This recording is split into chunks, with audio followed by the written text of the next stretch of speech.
Olá, boa tarde a todos e bem-vindos de volta. Começo por vos agradecer por estarem connosco novamente e espero que continuem bem, assim como as vossas famílias. No início de dezembro passado, iniciámos o ciclo de webinars Coffee Break by DeltaGo, que pretende ser uma reflexão sobre os novos desafios da restauração e, mais concretamente, sobre temas específicos que sabemos que atualmente ganham uma maior relevância para os vossos negócios. Esta iniciativa acontece porque continuamos a acreditar na importância da partilha de conhecimento. Neste contexto cheio de obstáculos, queremos que esta hora seja, sobretudo, um momento para nos trazer alguma clareza sobre o que nos espera ainda nesta pandemia. Já foram focados vários temas neste ciclo de webinars, como o takeaway, entrega ao domicílio, a comunicação digital, a importância da fidelização de clientes e, no último, onde falámos sobre os mecanismos de apoio disponíveis durante este segundo confinamento.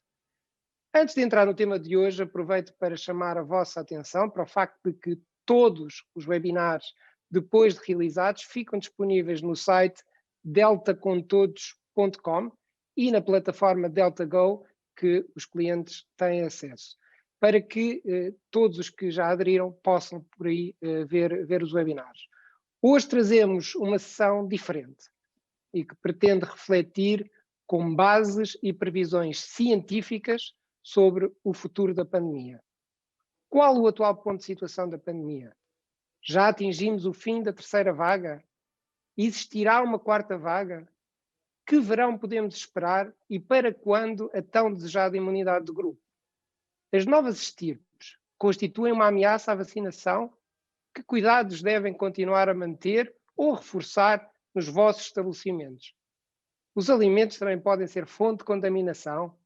Estas e inúmeras outras são as dúvidas que nos surgem todos os dias e para as quais consideramos essencial encontrar respostas que nos ajudem a gerir expectativas e a ter uma visão sobre o futuro. A possível, pelo menos, nesta fase de tão grande incerteza que vivemos. E ninguém melhor para nos ajudar a esclarecer sobre o momento que vivemos que o nosso convidado especial de hoje, que agradecemos muito ter aceito o nosso convite e que passa a apresentar. Pedro Simas é o investigador-chefe do Instituto Português de Medicina Molecular, o Instituto de Medicina Molecular João Lobo Antunes, um Instituto de Investigação Biomédica. É também professor catedrático de Virologia da Faculdade de Medicina da Universidade de Lisboa e chefe da investigação biomédica da Faculdade de Medicina Católica da Universidade Católica Portuguesa.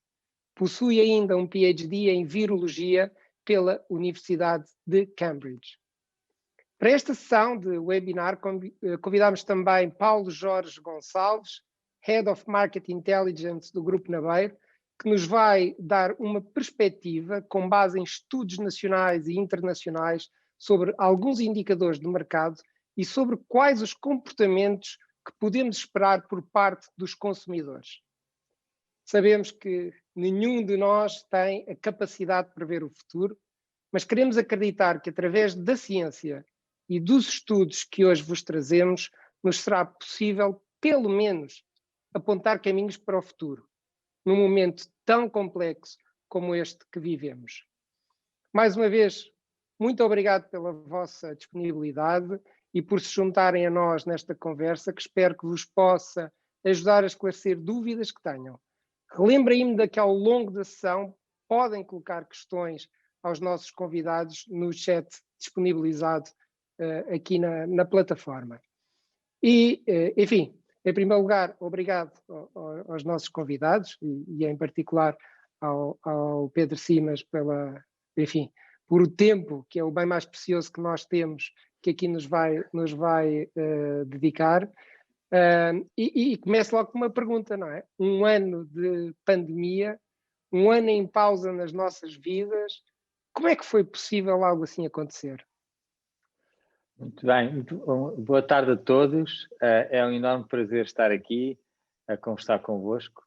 E antes de responder às duas perguntas do Rui, eu gostava de dizer uma coisa, que é o seguinte: eu hoje estou aqui como cientista, mas também já estive do vosso lado.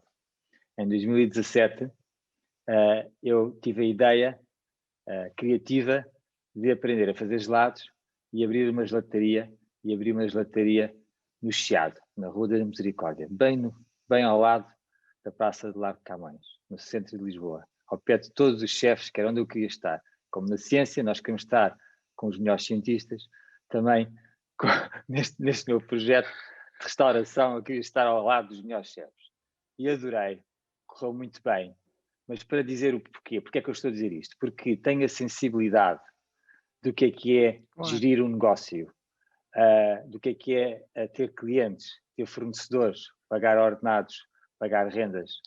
E infelizmente eu tive que vender o meu negócio e até o vendi em fevereiro do ano passado, um bocadinho antes da pandemia, mas não porque eu sou vidente. Não adivinhei que vinha aí uma pandemia e um confinamento, porque de facto não tinha tempo, porque eu tenho a minha ciência e os meus projetos, e neste momento estou num projeto muito grande com a Universidade Católica para criar um novo Instituto de Investigação em Inteligência Artificial. Muito bem, isto é só para vos dizer que eu percebo, talvez não tanto como vós, mas percebo a questão da pandemia. Desculpem que eu tinha aqui uma coisa. Pronto, então para responder à pergunta. A pergunta, lembro-me, Rui, era se se pode repetir esta pandemia, não é? Não. É como é que chegámos até aqui? Como é que chegámos até aqui? Um ano de pandemia que nos colocou quase a vida em pausa, não é? Sim. Como é que isto foi possível acontecer, não é? Olha, de facto colocou-nos a vida em pausa, mas também estes momentos de grande privação e grande aflição também nos servem para nós evoluirmos. E eu espero que é isso que vai acontecer e a recuperação espero que vai ser rápida e vai ser diferente e vamos evoluir todos. Como é que chegámos aqui? Olha, chegámos aqui porque, de facto, as pandemias são uma ameaça e esta pandemia já se previa que mais cedo ou mais tarde viesse uma pandemia que nos viesse a assolar. Pensava-se que era por gripe, afinal veio de um outro tipo de vírus. Felizmente não é gripe, felizmente é um vírus que é um coronavírus. Nós tivemos uma pequena vaga em março porque atuámos muito cedo, porque vimos o que é que estava a acontecer em Itália, em França, e de facto nós atuámos cedo no confinamento. Depois tivemos um período ali de lua de mel, como se costuma dizer, no verão, em que tínhamos os casos controlados, mas o vírus estava-se a espalhar pelo país inteiro. E depois, quando o regresso às escolas em setembro e com a abertura mais da sociedade, começámos a ter uma segunda vaga. Nós nunca conseguimos controlar bem essa segunda vaga, e a prova disso é que ali antes do Natal estávamos numa altura em que tínhamos entre 3.000 a 3.500 infecções novas todos os dias, alguma coisa estava a correr mal, e na altura em que devíamos ter feito, como alguns países fizeram, nomeadamente o Reino Unido, e ter tido um confinamento mais severo, como o que tivemos agora, antes do Natal, antes pelo contrário, relaxámos e então veio a terceira vaga. A terceira vaga foi catastrófica, eu nunca pensei que pudéssemos ter uma terceira vaga tão grande, mas de facto aconteceu.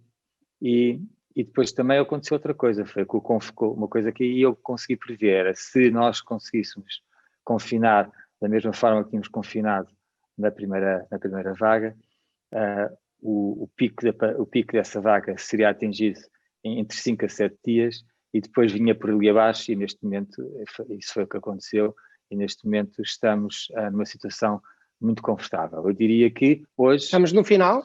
Estamos já no final da terceira vaga? A terceira vaga acabou. A terceira vaga acabou e agora vai-se estabelecer aqui um planalto, ou seja, neste momento temos cerca de 56 casos de novas infecções por 100.000 habitantes por semana. Isto para as pessoas que estão do outro lado a ouvir-me, o que é que isto quer dizer? Quer dizer que somos o país da Europa com menos novas infecções todos os dias per capita, em termos da nossa população. E, portanto, neste momento éramos os piores, neste momento somos os melhores.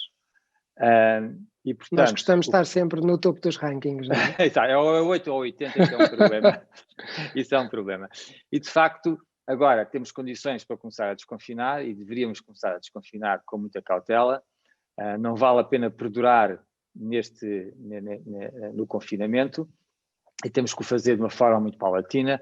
Daí eu ter sido um dos signatários de uma carta ao nosso primeiro Presidente da República e Primeiro-Ministro e Ministro da Educação a pedir para haver uma reflexão para o desconfinamento.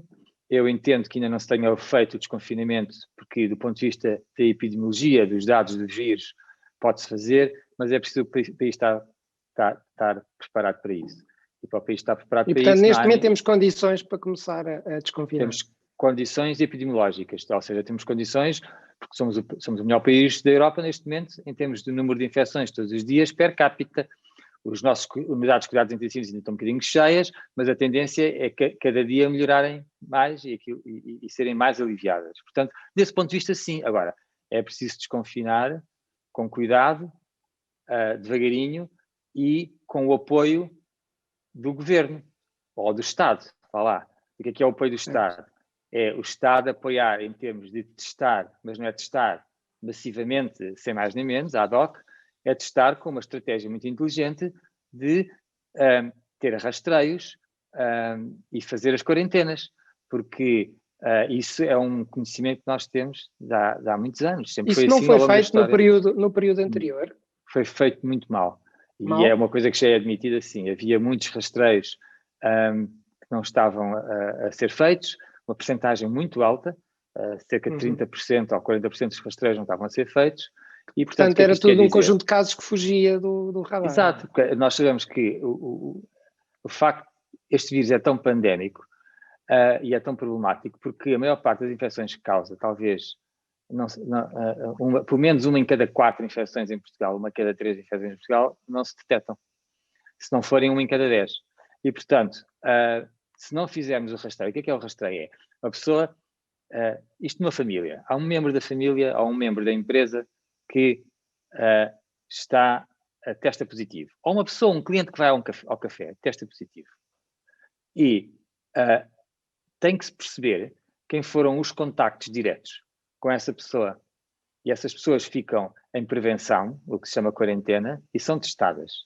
E vê se são positivas ou não. Se forem positivas, têm que ficar em isolamento, para não andarem a transmitir o vírus a outras pessoas. Se forem negativas, podem ir à sua vida. E, portanto, houve algum país que tenha feito isso bem feito? Muitos países. Olha, a Alemanha fez isso muito bem feito. A China foi o melhor país do mundo a fazer isso. A Coreia do Norte também fez muito bem. Singapura também fez muito bem. Tinham aplicações digitais, inclusive na China. Aquilo era tão severo que eles conseguiam monitorizar o movimento de todos os habitantes através dos telemóveis e de GPS. Eles eram obrigados a andar com o telemóvel e eram obrigados, portanto, não só a andar com o telemóvel, mas terem uma aplicação que os permitissem ser seguidos. E, portanto, as autoridades chinesas sabiam sempre quando uma pessoa tinha testado positiva, sabiam exatamente quem é que ele teve. Exatamente, e não podia haver falhas no sistema e eram penalizadas com pena de prisão. E, portanto, ou com multas muito grandes. E, portanto, eles conseguiram controlar tudo, fecharam tudo e controlaram tudo. Pronto.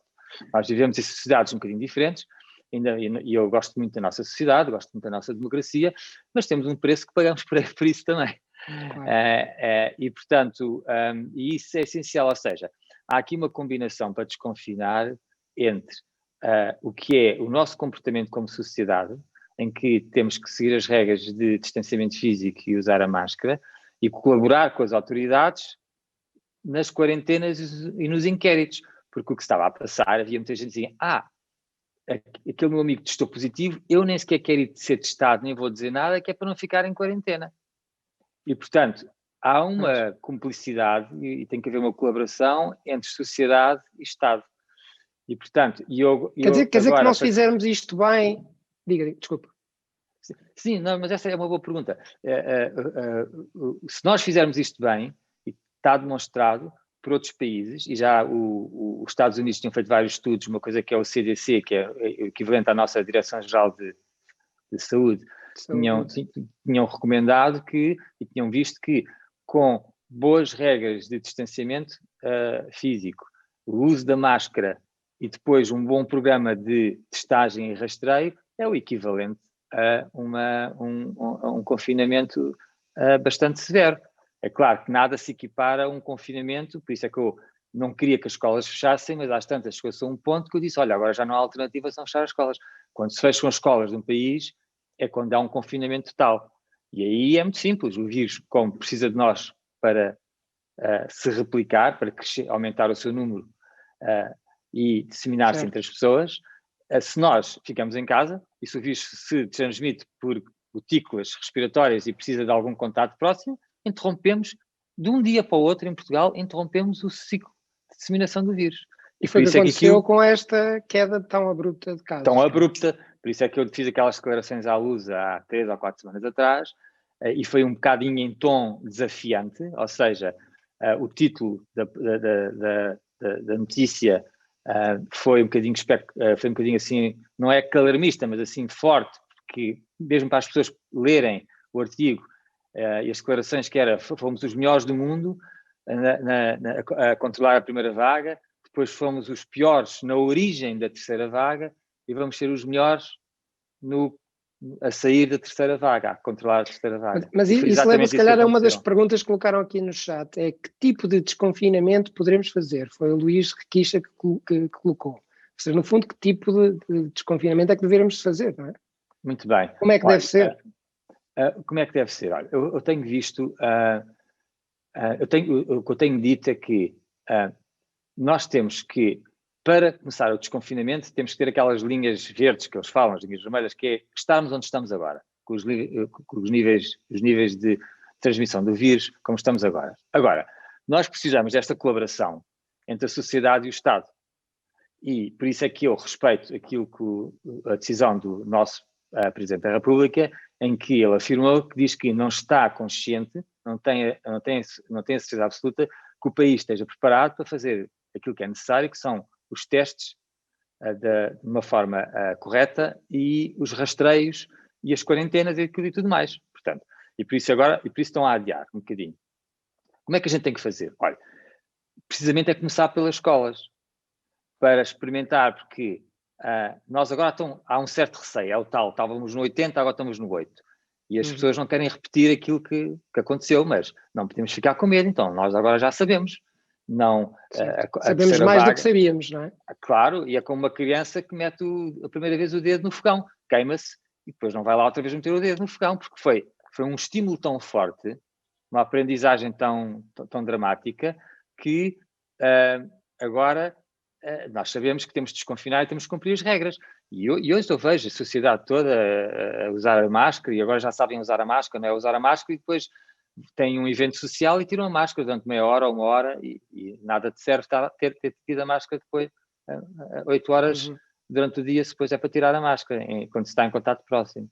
Portanto, como é que se tem que desconfinar? Tem que se começar pelas escolas e tem que se começar já, e por mim eu teria que começar já, mas pronto, respeito a decisão, para precisamente perceber como é que evolui. Portanto, desconfinam as escolas e depois começam a desconfinar as outras coisas que são necessárias à sociedade, mas aí já não tenho a competência para dizer o que é que tem que ser e o que é que não tem que ser. Para mim é intuitivo serem as escolas, porque é a última coisa a confinar, também é a primeira coisa a desconfinar. Claro. E é bom porque vamos monitorizando e vamos percebendo. Depois também há aqui outra coisa que é importante, é que de facto nós estamos em vias, e é uma coisa que vamos falar seguramente, de resolver este problema brevemente, porque temos as vacinas e todos os dias vacinamos, e ao estarmos todos os dias a vacinar, estamos a construir uma proteção nos grupos de risco, que são as pessoas vulneráveis, e que se calhar representam, na totalidade, segundo o Plano Nacional de Vacinação, são 37% da população, mas na sua fase, na primeira fase do Plano de Vacinação, onde praticamente tem 90% dos grupos de risco, e portanto 90% do problema, é uma percentagem menor, é pouco mais são cerca de 20%, penso eu, ou pouco mais. E portanto, nós estamos a resolver o problema, portanto, quanto mais tempo passa, mais o problema fica resolvido, mas mais ainda fácil não também é estamos livres desconfinar. de perigo, não é? Portanto, não, na verdade, ainda não estamos livres de perigo. Fala-se de uma quarta vaga, que inclusivamente já está a falar-se nos Estados Unidos, hoje há notícias do pior cenário no Brasil, portanto, não estamos livres de ter mais uma. Sim, mas uma coisa são os outros países também, outra coisa é a realidade europeia. E na realidade europeia, por exemplo, Israel, com o programa de vacinação que tem, praticamente resolveu o problema. Vão ver que daqui a umas semanas se vai falar nisso imenso. Não falta muito tempo para isso acontecer. O Reino Unido tem, os gráficos assim o indicam, que cada vez há menos pessoas de grupos de risco a entrar nos hospitais, há menos pessoas a morrer, tanto em Israel como no Reino Unido. E em Portugal nós temos, a última vez que soube foi há 2 dias, em segunda-feira, a informação que tive é que 70% dos lares já estão protegidos. Infelizmente ainda há alguns que não estão protegidos porque têm surtos, nos lares, os lares contribuíam com cerca de quase 30% da mortalidade desta pandemia em Portugal. E, portanto, nesta fase até entre 1 de janeiro, aliás, entre 1 de janeiro até agora, na terceira vaga, contribuíram com 26%. Portanto, até houve uma proteção muito eficiente nos lares. Mas 30% é bastante. Portanto, praticamente em Portugal, eu diria que 30% do problema está resolvido, porque estão os lares praticamente todos vacinados. E estamos a vacinar os grupos de risco. E aí também eu fui signatário de uma carta ao Presidente da República, ao nosso Primeiro-Ministro, pedir para incluírem, além das pessoas com as doenças e que são grupos de risco, em geral incluir as pessoas com mais de 80 anos. Porque às vezes é muito difícil estar a identificar as pessoas e explicar porque é que as pessoas com mais de 80 anos, que são as onde apresentam a maior mortalidade, não estão incluídas, e simplifica o processo de vacinação, e é isso que está a acontecer. Portanto, só esperemos. Eu gostava era muito de ver as vacinas a serem utilizadas de uma forma um bocadinho diferente. Pedro, uma questão que aqui estão a colocar e que eu também tinha para lhe fazer, prende-se com o tema das estirpes, não é? E uma pergunta que foi já aqui colocada no chat é exatamente que estas novas variantes, se as vacinas realmente são ou não válidas para as novas variantes que vão aparecendo. Podemos ter confiança? Podem. É assim, no outro dia disse isso na SIC, que isto era a história das variantes, era uma conversa para cientistas, porque confunde muitas pessoas. E só aqui um pequeno à parte. A minha mãe telefonou-me há 2 dias, aliás, a minha irmã, em pânico, a dizer: olha, a mamãe não quer levar o papá à vacina. O papai tem mais de 80 anos e tem insuficiência cardíaca grave e, portanto, não resistiria, ou com muita pouca probabilidade, resistiria a uma infecção por Covid-19. E eu fiquei, não posso acreditar. E telefonei à minha mãe, sei lá, o que é que se passa? Está tantas variantes, tanta coisa, a vacina não funciona, o teu pai está tão bem protegido aqui em casa, não quero sair com ele. E eu disse: mamãe, tenha juízo, tem que vacinar o papá. E lá foi. E ontem foi vacinado, felizmente, correu tudo bem. Ótimo. Porquê é que eu estou a dizer isto? Olha, repare, isto causa uma grande ansiedade nas pessoas e uma grande incerteza destes meios de comunicação social e tudo isto. Porque as pessoas não percebem o que é que está a acontecer. É muito difícil explicar. Às vezes até os cientistas, a comunidade científica, nem eles se entendem. As vacinas são muito eficientes a proteger contra a doença severa e a morte. E é um tipo de proteção que as vacinas dão, um tipo de resposta que o nosso organismo tem, que não é muito afetada por aparecerem estas variantes. O que estas variantes podem afetar, e neste momento só há uma que afeta e tem efeito, é a variante da África do Sul, que apareceu na África do Sul, que tem algum efeito em fugir a algumas vacinas. E não são a todas. Mas é naquilo que diz respeito à vacina proteger-nos contra uma infecção. Ok? Então, porque é que, para isto fazer sentido às pessoas, o que é que se está aqui a falar? Quando se fala em vacinas e na eficácia das vacinas, na proteção de vacinas, no que diz respeito ao Covid, está-se a falar de 3 coisas. Está-se a falar de a capacidade da vacina proteger contra a infecção, ou a capacidade ou a eficácia da vacina de proteger contra a doença clínica. A pessoa ter sinais clínicos, porque sabem que muitas infecções são subclínicas, não sequer se detectam. E depois uma terceira coisa, que é a eficácia das vacinas protegerem contra a infecção grave, a doença grave e a morte. Muito bem. Okay. Então é assim, Em relação ao que mais nos preocupa nós temos vacinas muito boas a proteger contra a morte, é isso que nós queremos. Depois temos vacinas e protegem na ordem dos mais dos 90%. Ou seja, ainda ontem estive num webinar com a Universidade de Coimbra, em que um médico dizia: eu ainda não tive nenhuma pessoa em Portugal vacinada que morresse ou que tivesse na unidade de cuidados intensivos. Portanto, a vacina protege. E a gente sabe que assim é no Reino de Israel, no Reino Unido, nos Estados Unidos, em todos os países que estão a vacinar, as pessoas que aparecem nos unidades de cuidados intensivos já não são pessoas vacinadas. Ok? Portanto, isso é um facto incontornável. Mas, no fundo, o que nos está a dizer prende-se também aqui com uma pergunta que colocaram agora mesmo no webinar, o Luís Santos, que diz ter ouvido falar sobre as vacinas, é que elas erradicam o vírus, erradicam o vírus, mas a transmissão continua a existir. Bom, se é verdade. Mais ou menos. Há um bocadinho de confusão, é assim. E por isso é que este é um extremo da proteção das vacinas. As vacinas podem não proteger contra a infecção, portanto, não erradicam o vírus consegue infectar-nos, apesar de nós estarmos vacinados, porque ali a eficiência em cada 100 pessoas, se calhar só 60 é que estão protegidas contra a infecção, há sempre 40% ou 50%, isto depois varia de vacina para vacina, que podem ser infectadas, mas a grande questão aqui é, mesmo que sejam infectadas, não desenvolvem já a doença grave e não vão morrer. É isso que é importante dizer às pessoas, mesmo que tenham alguma doença clínica, uma constipação, não vão desenvolver uma pneumonia grave. Porque já desenvolveram anticorpos, no fundo é isso. Porque já têm mais do que os anticorpos, que é esses que às vezes não são eficientes, são esses que nos previnem contra a infecção. Há uma outra imunidade que ninguém fala, que é a imunidade celular, são as nossas células do sistema imunológico que nos protegem contra a morte e contra a doença severa. E esse tipo de proteção é muito robusta, não é às variantes. Os anticorpos não, os anticorpos são mais sensíveis às variantes. Mas isso é um problema que é relativo. Depois ainda há outra coisa, uma pessoa que esteja vacinada e que seja infectada, é como se fosse vacinada com uma vacina super boa. Porquê?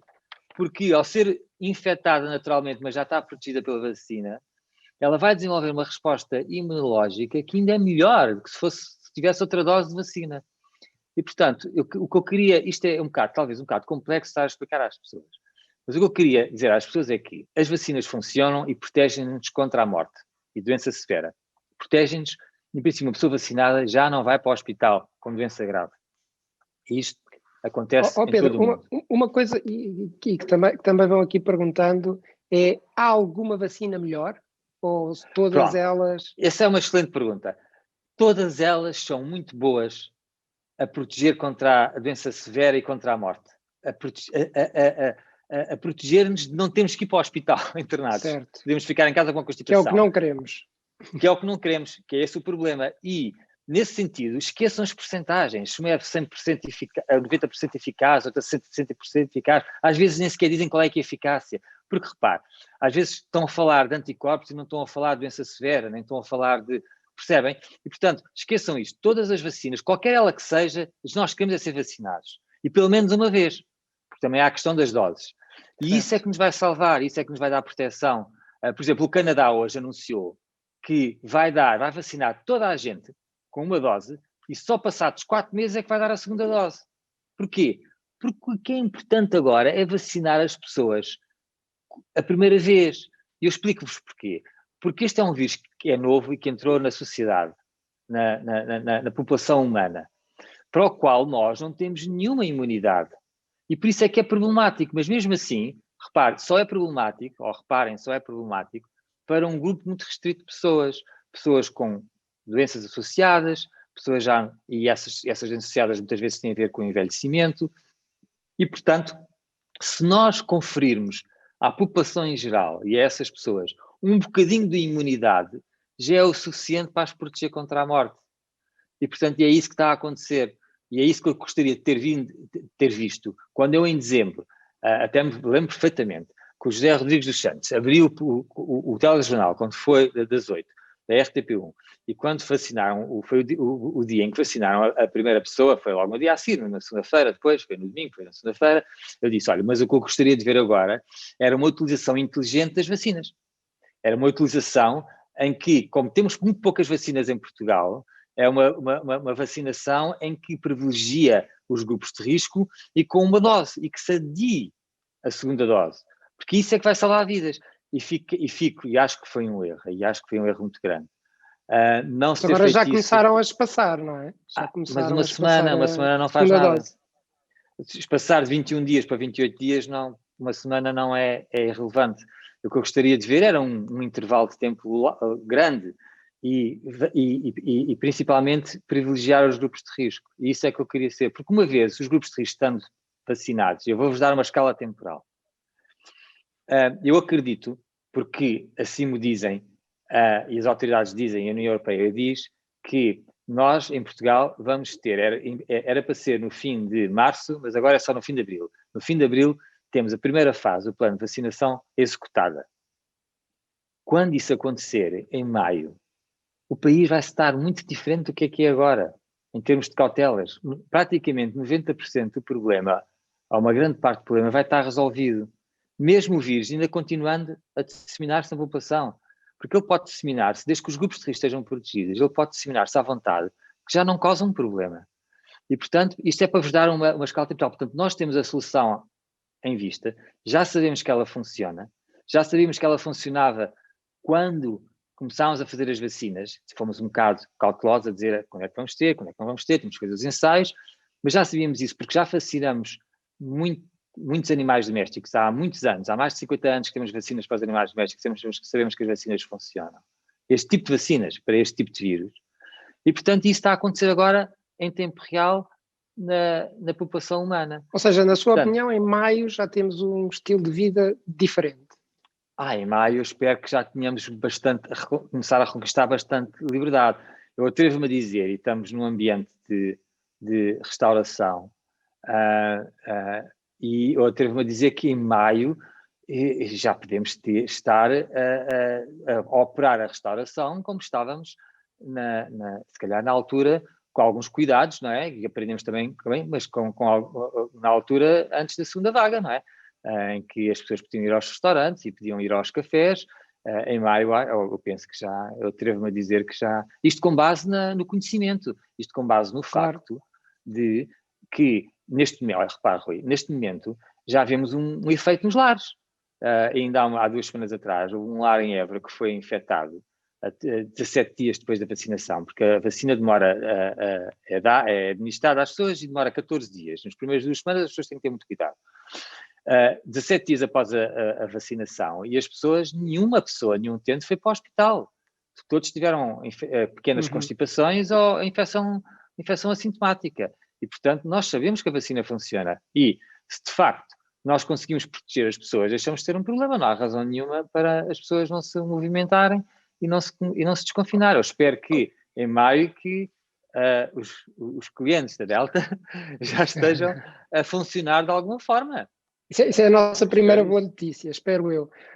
Pedro, só para terminarmos aqui este tema das vacinas, porque o Luís Santos colocou aqui uma questão que me parece relevante, que é, mesmo assim, ainda a gente desconfia das vacinas, não é? Aliás, o próprio Pedro acabou de falar aí no seu exemplo. Caso pessoal. E a pergunta que o Luís coloca é, nunca houve uma vacina feita em tão pouco tempo. Como é que foi possível isto acontecer? Pois é, muito simples. Hoje nós fazemos as coisas muito mais rápido. Também nos restaurantes as coisas são todas muito mais rápidas. Tem máquinas para isto, para aquilo, as entregas são mais rápidas, as encomendas são mais rápidas, é o digital, tudo isto. Olha, nós, como eu disse, que mal identificámos o vírus, a tecnologia da ciência permitiu descodificar geneticamente o vírus em uma semana. Quando eu estava em Cambridge, isso teria demorado vários anos. Há 30 anos atrás, quando eu próprio comecei a sequenciar o código genético de determinadas bactérias, e aquilo só para fazer um genezinho, aquilo era demorava imenso tempo. Foram 6 meses, no meu caso. Para fazer 1000 letrinhas do código genético, e este vírus tem 30.000. E, portanto, está a ver, eu para fazer 1000 letrinhas tive que andar a fazer aquilo manualmente, e demorou-me um ano. Hoje há computadores que fazem isso em segundos. Faz aquilo no instante. Até o genoma humano, hoje em dia se consegue sequenciar o genoma humano muito rapidamente. E demorou anos E quando se sequenciou o genoma humano, aquilo foi um feito na história da humanidade. Pronto. Uma semana depois de ter sequenciado, aliás, quando se descodificou o código genético do vírus, é imediato que se tem um teste de diagnóstico, que é o RT-PCR. Porque nós sabemos qual é o código genético e sabemos logo aplicar e desenvolver um teste de diagnóstico. Não precisamos estar a desenvolver o teste de diagnóstico. É uma tecnologia que é implementada logo, de imediato. Daí os testes terem aparecido tão rapidamente, não é? Exatamente. Depois tiveram que ser magnificados, claro, a aumentar a escala. Mas o teste estava lá. Não era preciso ter conhecimento científico para fazer. Já tínhamos esse conhecimento científico. Depois também tínhamos o conhecimento científico para fazer as vacinas, porque já sabíamos como é que estas vacinas funcionavam para os animais domésticos. E então, por exemplo, a Moderna, ao fim de uma semana, já tinha decidido, olha, a vacina vai ser assim e vamos começar a fazer. E o que é começar a fazer? É começar a produzir a vacina e começar a fazer os testes que são obrigatórios. Os testes pré-clínicos, os testes clínicos, ensaios clínicos, toda a gente ouve falar e que demoram vários meses. Mas mesmo assim, o que se fez foi, burocraticamente ou administrativamente, melhorar o processo de testagem. Testagem e depois da aprovação, não é? E da aprovação, que foi, antigamente fazia-se os ensaios de fase 1, que é com poucas pessoas, depois de fase 2, que é com milhares de pessoas, e depois com fase 3, que é com dezenas ou centenas de milhares de pessoas. E o que os Estados Unidos fizeram, disseram assim, ok, nós vamos condensar e fazer a fusão entre a fase 2 e a fase 3. E ainda mais, para ser aprovada, a vacina só tem que ser 50% eficaz, aí está, a proteger contra a infecção, e 50% eficaz a proteger contra a doença severa ou morte. E podem ser feitas com números mais pequenos de resultados. E o que é que aconteceu?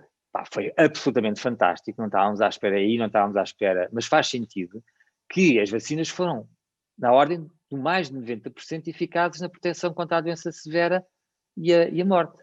E, portanto, isso mudou completamente a nossa maneira de pensar e de solucionar a pandemia. Mas uma coisa que aconteceu logo ali no início, em que começámos a ouvir falar nestas vacinas, foi as de mRNA, porque era uma coisa nova, Exato. Uma tecnologia nova. Uhum. E eu ouvi muitos soundbites que aquilo mexe no meu DNA. Eu não tomo aquelas, não é? Não sei se também ouviu, seguramente. Ouvi, mas houve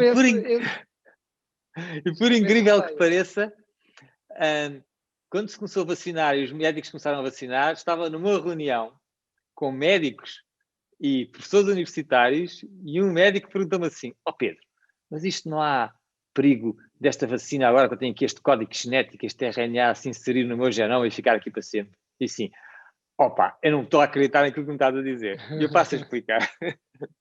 Pronto, essa foi outra das razões porque as vacinas foram tão rápidas, porque já havia esta plataforma tecnológica, esta tecnologia que estava a ser experimentada para outras doenças de RNA.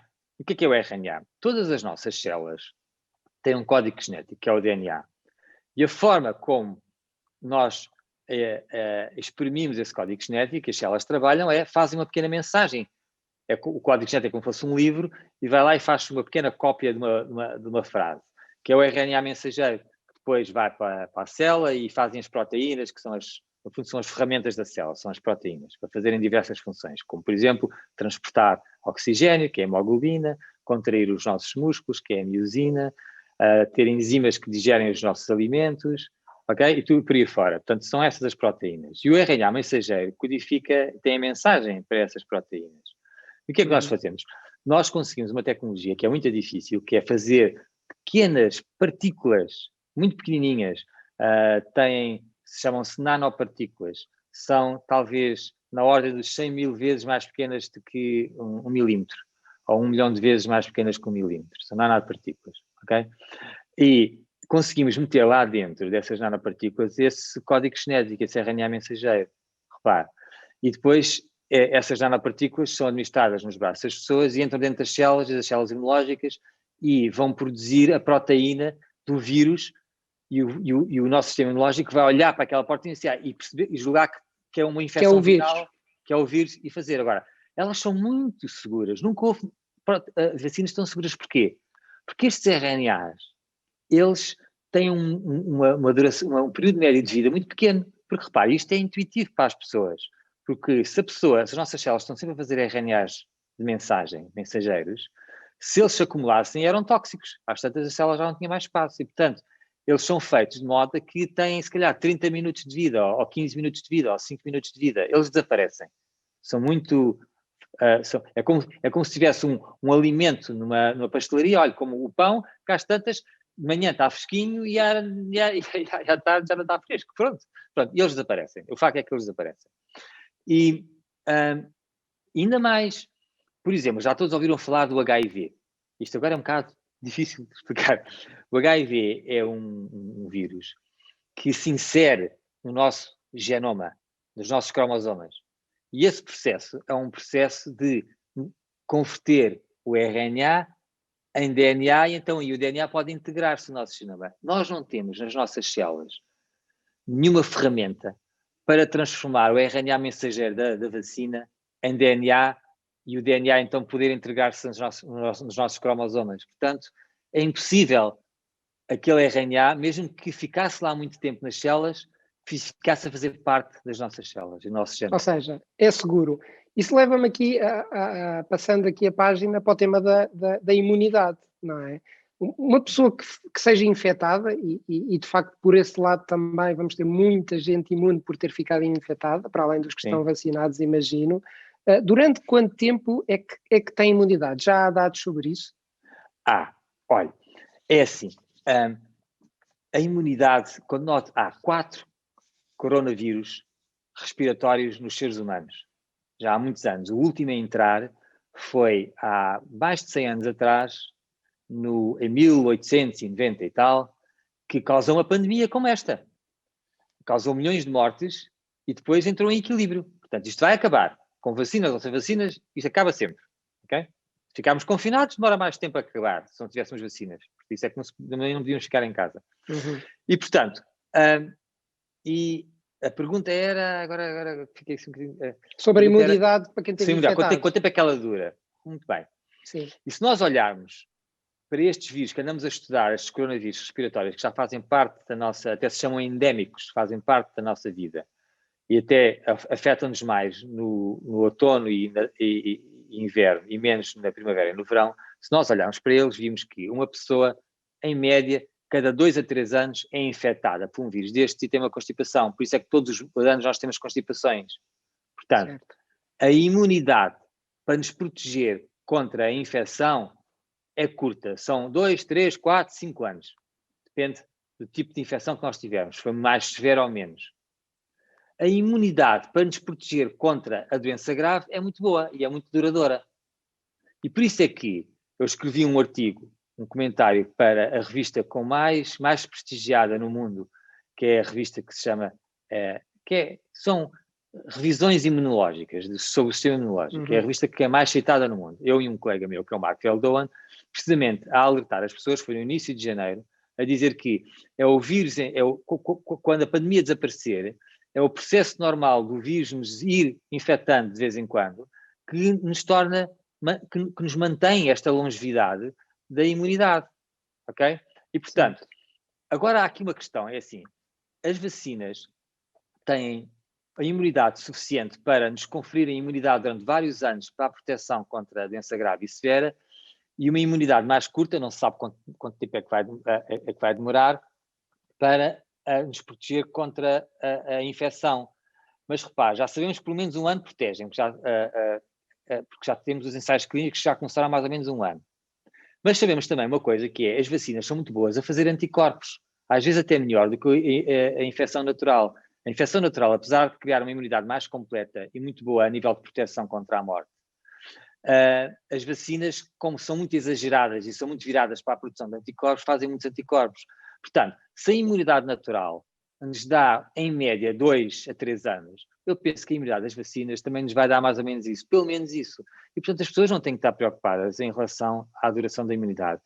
Eu percebo a preocupação das pessoas, porquê? Porque os meios de comunicação social só falam nessas coisas, nas variantes, na duração da imunidade e nessas coisas todas. Mas não se preocupem com isso, é o conselho que eu vos dou. Ou seja, aqui o seu prognóstico, tendo já imunidade, quer de quantidade de infectados, que infelizmente foram muitas nesta recente vaga. Mais a vacinação, que verão é que nós podemos esperar? Ou seja, de facto, com o nível de imunidade que vamos ter, o que é que podemos esperar? Olha, muito bem, essa é uma excelente pergunta. Vamos ter um verão completamente diferente. Eu disse isto, acho que em dezembro, já estava a dizer isto quando apareceram as vacinas, e fico muito, mas com base no conhecimento que eu tinha de como é que funcionam as vacinas, eu há 30 anos que ando a estudar estas coisas nos animais. E, portanto, tinha uma perspectiva que talvez outras pessoas não tivessem, mas até me chamaram de imprudente. É muito imprudente dizer que vamos ter um verão diferente. Mas, olha, fico muito satisfeito, e ainda bem que é assim, ainda bem que eu não errei, e de ver agora muita gente, e eu abrir a CNN e, de facto, ouvir as pessoas a dizerem que, de facto, vamos ter um verão diferente. Porque as vacinas funcionam, e estão a funcionar. E repare, o Rui há bocado falou na imunidade de grupo. Eu vou-lhe dar aqui uma retrospectiva. A imunidade de grupo, quando eu falei a primeira vez nos prós e contras de imunidade de grupo, era quase um tabu. Não se podia falar de imunidade de grupo. Porque era associada a uma estratégia de controle da pandemia que era deixar o vírus à solta. Não, de maneira nenhuma. A imunidade de grupo é a percentagem de pessoas numa população que está imune, e essa imunidade confere proteção aos grupos de risco. Porquê? Porque quanto mais pessoas houver imunes, menos probabilidade há de haver disseminação do vírus. Atua como barreira. Portanto, se há muitas pessoas que não podem transmitir o vírus, então as pessoas que são suscetíveis têm menos probabilidade de encontrar uma pessoa que os infecte. Muito bem. Agora só se fala de imunidade de grupo. Mas agora a imunidade de grupo já não é tão importante. Eu explico-lhe porquê. Porque, tendo vacinas que são tão eficientes, e isso foi mesmo bom, estão tão eficientes a proteger contra a morte e a doença severa, o que nós queremos agora, e o primeiro objetivo, é ter 100% de imunidade nos grupos de risco, que é executar a tal primeira fase do plano de vacinação, que cobrimos praticamente 90% dessas pessoas, e depois a segunda fase, que acaba mais ou menos ali no princípio do verão. E quando chegamos a essa segunda fase, temos cerca de 37, em números estimados, 37% da população portuguesa vacinada, mais aquilo que o Rui diz que é as pessoas que foram naturalmente infectadas, que devemos ter, neste momento, 25% da população portuguesa já deve ter sido infectada, se não 30%, ok? Porque há muitos casos que não estão a ser rastreados, como disse há bocadinho. Exatamente. E já estamos perto dos 50%. E nós queremos 60% a 70%. Portanto, estamos a construir um muro. E por isso é que eu digo, o verão vai ser muito diferente. Vai ser muito diferente em dois aspectos. Na percepção e como é que se diz isto em português? No bem-estar mental das pessoas, de verem que, de facto, países como Israel, como o Reino Unido, como os Estados Unidos estão a resolver o assunto e que nós também estamos a resolver o assunto. Portanto, há esse conforto. A esperança de vermos a evolução, não é? E o progresso. Exatamente, vamos começar a ver a evolução. Já não estamos naquela coisa, a coisa mais importante no ser humano é saber o que é que vai acontecer, é gerir as expectativas. Portanto, essa expectativa está bem gerida e depois também vimos as coisas a acontecer em Portugal. Repare, quando chegámos a maio, ao final de maio, junho, o problema está muito resolvido. Tem que estar, a ciência assim o diz. E, portanto... Mas vamos continuar com restrições como as que temos hoje, porque algumas das questões que estão aqui a colocar é os EPIs, os contágios, portanto, nestes distanciamentos, vamos manter, isto vai se manter durante isto algum vai se tempo. Manter, exato, eu acho que isto se vai manter, se quer uma escala temporal, é assim, até nós temos a primeira fase do plano de vacinação executado, vai se manter a 100%, em termos de cuidados. Mas eu espero que comecem a desconfinar. Mas todos os cuidados são poucos. E o perigo de uma terceira vaga é grande, ou a quarta vaga. A partir do momento em que temos a primeira fase executada, já é muito diferente. Já os cuidados, quando se começam a relaxar, já vimos o que está acontecendo nos outros países e aprendemos com isso. Temos países mais avançados que nós. E quando for a segunda fase, estiver executada do Plano Nacional de Vacinação, eu acho que vai ser tudo muito diferente. Ainda hoje saiu um artigo no Expresso em que eu dou a minha opinião em relação aos passaportes imunológicos. eles vão Por ter... acaso era a pergunta que lhe ia colocar Pois. agora, não é? Começa-se a falar disto dos passaportes, isto faz sentido? Faz pouco sentido, é assim, faz e não faz. Assim, faz sentido, faria muito sentido se estivéssemos a falar de uma infecção tipo sarampo, rubéola, papeira, hepatite B, e nós tínhamos os boletins de vacinas para essas doenças, poliomielite. Porquê? Porque são vacinas que, ao contrário desta, nós queremos que protejam quase a 100% contra a infecção. Já nem sequer põe a questão da doença, nós queremos proteger contra a infecção. E elas são ótimas a fazer isso, porque fazem muitos anticorpos que circulam no sangue e estes vírus têm sempre uma fase que estão no sangue. E, portanto, por isso é que elas são tão eficientes. E a maior parte das vacinas é assim que funcionam. Neste caso, o que é que vai acontecer? Olha, nós sabemos que as vacinas não previnem a infecção a 100%. Têm eficácias diferentes. Umas previnem a 60%, outras a 70%, outras a 50%. Portanto, uma pessoa, tendo um passaporte imunológico, não está livre de disseminar o vírus a outra pessoa. E depois, nós sabemos que o passaporte imunológico vai ser preciso enquanto tiverem a morrer pessoas. No dia em que deixar de ser um problema, para que é que as pessoas querem passaporte imunológico? Para nada. Portanto, eu acho que no verão os passaportes imunológicos já não vão ser precisos para nada, pelo menos na Europa. É essa a minha Ou seja, fazem sentido previsão. hoje, mas quando chegar à altura de os usarmos já não vão ser necessários. Fazem algum sentido hoje, não são 100% de garantia de que a pessoa é segura, fazem algum sentido hoje, mas não vão durar muito tempo, vão caducar muito rapidamente. Pedro, e uma pergunta que me estou aqui a colocar é de facto o tema das crianças. Fala-se em abrir as escolas e o Pedro disse que devemos começar por aí. As crianças podem ou não contrair também o vírus, infectar, ter uma infecção grave? Ou seja, como é que este vírus afeta as crianças? Até porque elas nem estão sequer abrangidas pelo plano de vacinação também, não é? Muito bem. Olha, e há uma razão para isso. E a razão é já mais de 100 milhões de pessoas foram infectadas no mundo e os dados são tão fortes. E o que é que os dados dizem? Porque é que eles são fortes? Olha, dizem que as crianças são infectadas. A maior parte das vezes que são infectadas são assintomáticas, ou seja, não têm qualquer sinal de infecção e disseminam a infecção. Portanto, são fatores de disseminação. Podem ter menos vírus, mas disseminam. Okay? E, portanto, as crianças não são fator de risco. As crianças não ficam doentes. Ou, se ficarem doentes, é com infecção ligeira.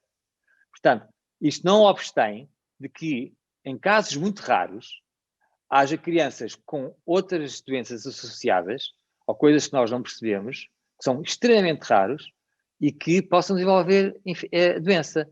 Mas reparem, basta só olhar para os números. Quantas crianças é que morreram em Portugal? Basta olhar para esses números. Quantas crianças é que morreram no mundo? E, portanto, os dados são muito fortes nesse sentido. Mas portanto, também, se calhar, por causa disso, foram rastreadas poucas, na verdade, porque nem sequer têm seguimentos. Portanto, não há sequer, estatisticamente, acaba por ser pouco relevante e não se fala muito nisso, não é? Não se fala, é como as pessoas às vezes perguntam, uma grávida pode ser vacinada, ou esta infecção pode prejudicar a gravidez. Com 100 e tal milhões de pessoas infectadas, se isso fosse um problema já se sabia. Há tanta gravidez no mundo, houve tantas grávidas que foram infectadas, portanto, às vezes nem é preciso haver estudos, às vezes é só olhar e ver o que é que está a acontecer à nossa volta para perceber e para tentar prever o futuro, o que é que vai acontecer. Pedro, mudando só aqui de tema e indo para o tema mais importante de todos, é seguro beber café Delta em chávenas ou não? Claro que é seguro. Não vejo porque é que não haveria de ser seguro. Não, porque a relação entre a chávena ou o copo de papel, não é? Ou seja, algo que não tem que ser lavado, porque o outro é descartável. Claro. Até esta teoria do descartável versus a cerâmica e o contágio versus o contacto com a cerâmica. Pois, o que é que sabemos sobre isto? Olha, o que sabemos é uma coisa muito forte também, é o seguinte. Este vírus, a sua principal forma de disseminação é por gotículas que nós produzimos quando falamos, quando tossimos, quando espirramos. E, portanto, essas gotículas têm uma permanência no ar cerca de 15 segundos, 20 segundos e depois caem por gravidade no chão. E o vírus é muito sensível quando seca às superfícies E, portanto, eu fiz muitos testes, eu isolei o vírus em Instituto de Medicina Molecular e fiz muitos testes, incluindo os testes para as máscaras, essas coisas todas. E, portanto, percebo bem o que estou a dizer. E, portanto, no início houve uma grande preocupação com a higiene das mãos e com a higiene das superfícies e essas coisas todas, e houve até coisas caricatas, até em Portugal, de se desinfetar as ruas e essas coisas todas. Não há necessidade de fazer isso. E neste momento a Organização Mundial de Saúde, há uns meses atrás, já disse que a principal forma de transmissão de vírus é esta por gotículas e que não é necessário estar sempre a desinfetar as mãos e lavar as superfícies e tudo mais. Portanto, repare, o que é que isto quer dizer? Quer dizer que o vírus tem muita dificuldade em transmitir-se através destes objetos, das cerâmicas, das facas, dos talheres, e não é preciso estar sempre a limpar. Agora, isto é mas o que hoje eu posso dizer, o risco não é nulo. Claro, mas a percepção é de que temos que limpar tudo, desinfetar. Muitos restaurantes aquilo que acabam por fazer é preparam a mesa só depois do cliente se sentar à mesa. Os talheres vêm dentro daqueles pequenos invólucros já individuais. Quer dizer, o que nos está a dizer é que eventualmente faz pouco sentido. Não é? Do ponto de vista não é talvez por biológico, aqui. do ponto de vista biológico, não faz muito sentido. E isto é um bocado, isto vem da história, porque há vírus que são intestinais e são disseminados pela via entérica e oral, ou seja, a contaminação das fezes nos esgotos, nas superfícies, nas sanitas, nos talheres, nas mesas, que faz com que são vírus muito resistentes e com que nós depois toquemos na boca e os vírus se transmitam. Isso são vírus diferentes. Estes vírus não, estes vírus são respiratórios, são muito sensíveis, por isso é que também tem uma tendência maior disseminação sazonal, que é o que quer dizer sazonal? É no outono e no inverno, quando há menos sol, quando há menos calor, e portanto eu percebo as pessoas. Agora, repare, do ponto de vista, se eu agora neste momento tivesse um meu negócio, eu se calhar também desinfetava as coisas e também Que é dava uma questão coisas de percepção, descartáveis. não é? Que é uma questão de percepção, porque a população claro. não é obrigada a saber estas coisas. E aqui é uma questão de marketing, de percepção, de serviço ao cliente. Portanto, eu não critico de maneira nenhuma que essas práticas sejam feitas, porque nós vivemos numa sociedade que é muito heterogénea e quando estes conhecimentos não estão bem adquiridos pela sociedade, nós temos que proteger os nossos negócios e temos que atuar de forma a dar confiança às pessoas. Portanto, então quer dizer que o ponto mais importante, de facto, é a distância entre os clientes, por assim dizer, num restaurante. Porque é mais importante a distância ou a proximidade? Ou seja, o tempo que estou próximo a falar com outra pessoa. É a distância, a proximidade, o tempo em que a pessoa está lá, são vários fatores. Repare, se tivermos, por exemplo, imagina num café, num ambiente pesado, fechado, com muita gente, mesmo mantendo a distância, durante muitas horas, e se as pessoas estiverem, há cafés que têm karaokes e essas coisas todas, isso faz os tais super spreaders, isso aí, o risco é muito grande. Se tivermos em ambientes mais leves, em que as pessoas vêm ao balcão, tomam o seu café, respeitam o distanciamento, se sentam em mesas com coabitantes, tipo duas pessoas no máximo por mesa, em que a probabilidade de se sentarem pessoas que, por exemplo, pessoas que são colegas de trabalho 4, 5, 6 e 10 numa mesa, aí o risco aumenta imenso. Portanto, há todo um conjunto de medidas que se podem fazer para desconfinar e para regressarmos à nossa atividade, com base no conhecimento científico que temos na transmissão deste vírus, que é muito simples. No fundo, é a transmissão através de um contato próximo de cutículas. Portanto, se usar as máscaras, se a pessoa, quando estiver ao balcão, usar uma chávena de cerâmica e se beber o seu café, e se depois colocar a máscara e se for embora, e tiver alguma distância das outras pessoas, e tentar evitar que haja muito diálogo, isso consegue-se mitigar. Se sentar à mesa com outra pessoa ou sozinha para lanchar ou para almoçar, também é um fator de mitigação. E depois também temos que aceitar que algum nível de infecção nós vamos ter na sociedade. E eu disse no verão que a sociedade tinha que se habituar que níveis altos de infecção não era necessariamente mau. E os níveis altos que eu falava na altura eram na ordem dos 1.500, dos 1.000, na altura estávamos com 200 casos de infecção todos os dias. Que são essas linhas vermelhas que foram agora traçadas pelos epidemiologistas, os tais 1.500 infecções, até falavam de 2.000, agora já falam em 1.500. Agora estamos nas 800 infecções, portanto, eu não vejo que seja problemático a começar a desconfinar agora. Agora temos de ter muito cuidado e temos que criar regras. Eu isso das regras não sei falar, nomeadamente na restauração, Claro. é um bocado intuitivo isto que eu estou a dizer, também porque eu fui cliente da restauração durante o verão e durante a segunda vaga e eu gosto muito de ir a um restaurante e gosto muito de ir a lanchar e portanto, fui cliente e vi as medidas que se tomaram na altura. É claro que havia situações que eram um bocado caricatas, mas pronto. Enfim, faz parte. Pedro, só aqui um tema que ainda não tocámos e que há aqui algumas questões a serem colocadas, que prende-se com as máscaras, não é?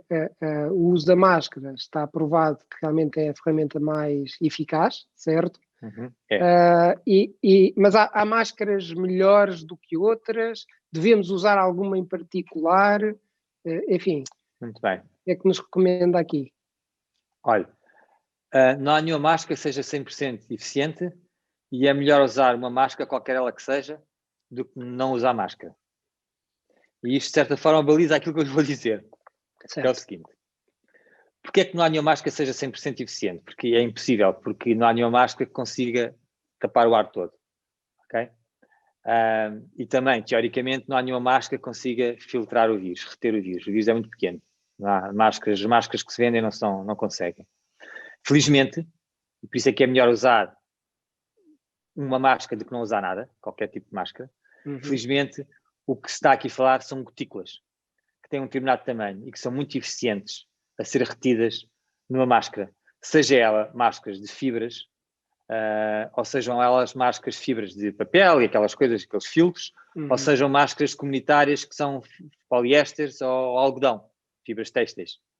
E todas elas são eficientes a coisa. Umas são mais eficientes que outras, sim. Mas o grau de proteção que conferem é muito grande, porque estamos a falar de gotículas, não estamos a falar de pequenas partículas que estão no ar e que, como por exemplo, uma pessoa que esteja a fazer cerâmica e que esteja a cortar cerâmica, e são partículas muito fininhas e é um pó muito fininho, aí sim, se o vírus se transmitisse assim, olha, estávamos tramados, não é? Era um problema gigantesco, não podíamos andar com máscaras que era muito difícil andarmos com máscaras que filtrassem esse tipo de partículas. Porquê? Porque dificultariam imenso a nossa respiração.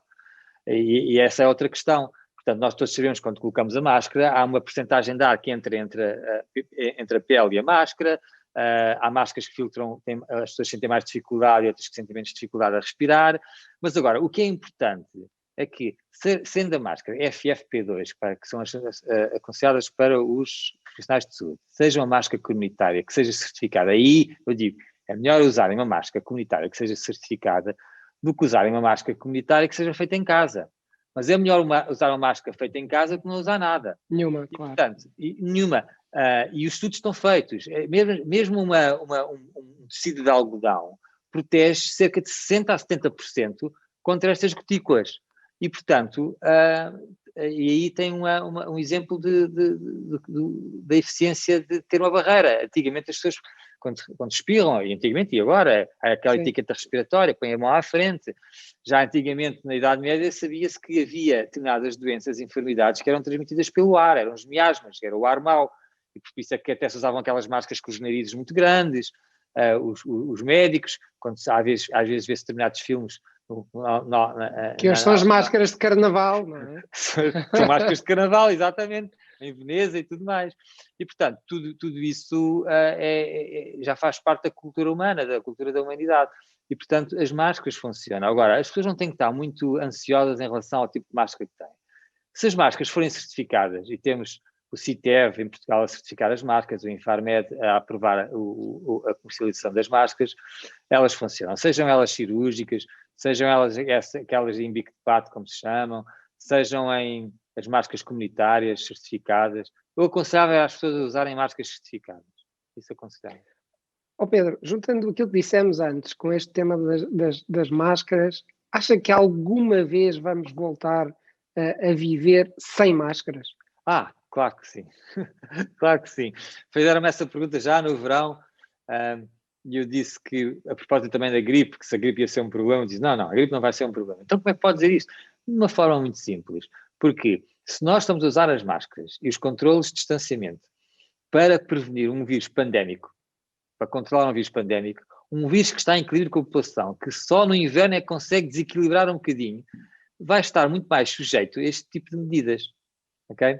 Portanto, e também me fizeram na altura, logo a seguir, a questão de que, e a gripe não foi um problema, de facto, e fizeram uma pergunta também associada a essa, umas semanas mais tarde, se deveríamos usar, e agora há pouco tempo também começaram outra vez nesse assunto, se deveríamos continuar a usar máscaras, se as máscaras iam desaparecer.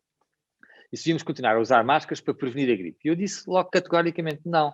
Nós temos um vírus da gripe que está em equilíbrio com a espécie humana, que nós temos uma vacina para corrigir um bocadinho alguns desequilíbrios nos grupos de risco, nomeadamente em crianças que estão mais vulneráveis e em pessoas de maior idade. E usar máscaras para tentar reproduzir aquilo que aconteceu agora durante a pandemia, não termos praticamente casos de gripe, seria muito perigoso em termos de interrupção da gripe. E eu, de facto, não sei como é que vai ser para o ano quando não tivermos máscaras no inverno, porque eu acredito que no verão já não vamos estar a usar máscaras. É aquilo que acredito com base na ciência, com base naquilo tudo que eu expliquei até há pouco. E agora, também acho que algumas pessoas vão continuar a usar máscaras. Repare, na China sempre se usou máscaras, uma pequena percentagem da população, e eles usam máscaras e até faz muita lógica o que eles fazem, que é, quando têm os filhos doentes com infecção respiratória, eles próprios são doentes, quando vão para o trabalho com uma questão de respeito, eles usam máscara para não transmitirem a infecção às outras pessoas, ou minimizarem essa transmissão. E é uma coisa que em Portugal nós fazemos. Uma coisa que em Portugal nós fazemos é, nós estamos constipados e ainda temos aquela coisa, eu próprio faço isso, eu estou constipado e vou trabalhar porque não quero faltar ao trabalho, quero ir trabalhar. Mas ao fazermos isso estamos a prejudicar os outros. E de facto, esse tipo de uso da máscara, utilização da máscara, eu ainda consigo imaginar os portugueses a fazerem. Agora, eu acho que a máscara vai desaparecer. Que é uma coisa muito comum nos asiáticos, não é? Quando nós os vemos de máscaras é para proteger os outros, normalmente, não é? Não é que eles sejam esquisitos. Sejam esquisitos e não querem apanhar germes. Eles querem proteger os outros. Exatamente, é precisamente o contrário de como às vezes os portugueses dizem, olha aqui, que esquisito, tá? Deves lá que nós somos sujos e que lhes vamos transmitir uma doença. Não, ele está a pensar em nós. Porque também pode haver esse tipo de pessoas que usam máscara porque não querem ser infectados, de facto. Mas pronto, Pedro, não é por isso. Só uma das últimas perguntas, mas como está-se aqui a repetir muito no chat, que se prende com o takeaway. Ao contrário do anterior confinamento, do ano passado, no anterior confinamento foi permitida a venda em takeaway, não é? Neste momento há restrições da venda de takeaway de bebidas, ou seja, em particular no nosso caso o café está a ser muito afetado na restauração porque é proibida a venda. E a pergunta que aqui estão a colocar muitos clientes é: ainda faz sentido esta proibição nesta altura? Para mim não, porque eu sou apologista de começar a desconfinar. E porquê é que isso foi feito? Eu penso que isso foi feito, e agora estou a sair um bocado, a minha área claro. Nós tínhamos de ter um confinamento muito severo. E as bebidas é uma coisa social. E o que eu acho que isto aqui estou a inferir com base como cidadão. Eu acho que o que se pretendeu aí foi que as pessoas não ficassem à porta dos cafés e não se deslocassem às estações de serviço e aos sítios para irem buscar cervejas, para irem buscar cafés, para irem buscar bebidas. E que depois o ponto era a socialização que depois ficava à porta. Não era dentro, Exato. Mas era à porta. Não era? Exato. Ou à porta, ou festas, ou seja lá o que for, ou na rua, ou sem ser na rua, como os jovens faziam. Eu acho que foi nesse sentido. Eu acho que essas restrições vão ser levantadas. Eu acho que daqui a 2 semanas, já falta menos, a meio de março, quando for avaliada outra vez a renovação do estado de emergência, eu acho que vão começar a desconfinar não só as escolas, mas mais uma outra setor da economia. Um dos grandes erros que nós fizemos na primeira vaga foi o confinamento foi muito prolongado. Mas poderá haver a tentação por parte dos políticos de manter este status quo até à Páscoa? Olha, eu acho que há sempre essa tentação. Eu, do ponto de vista biológico, apesar do risco ser muito grande numa quarta vaga, nós temos que acreditar na aprendizagem, na ciência e nos testes, e espero que o país esteja preparado para fazer aquilo que temos que fazer. Por exemplo, eu não concordo e acho que não vai haver férias da Páscoa, férias escolares da Páscoa. Não faz qualquer tipo de sentido haver férias escolares da Páscoa. Acho que neste momento estamos numa situação, acho que não é só uma semana, um dia de confinamento como estamos a ter agora é muito pesado para Portugal, em todos os aspectos de saúde geral da população, física e mental, nos negócios. Olha, eu dou-lhe o exemplo, as pessoas a quem eu vendi o meu negócio estão aflitas, como é óbvio. Tenho muitos amigos que estão muito aflitos, e portanto, não é só nos negócios de restauração, é todos os negócios. Está toda a gente a sofrer com isso. E portanto, e há aqui um equilíbrio que tem que ser atingido. E agora não podemos ficar com medo de desconfinar. Temos que começar a desconfinar. Não faz sentido não o fazer. Temos as vacinas. O problema agora, a cada dia que passa, como eu lhe disse, estamos a reduzir o risco de uma quarta vaga porque estamos a vacinar. Uma quarta vaga com impacto na vida humana.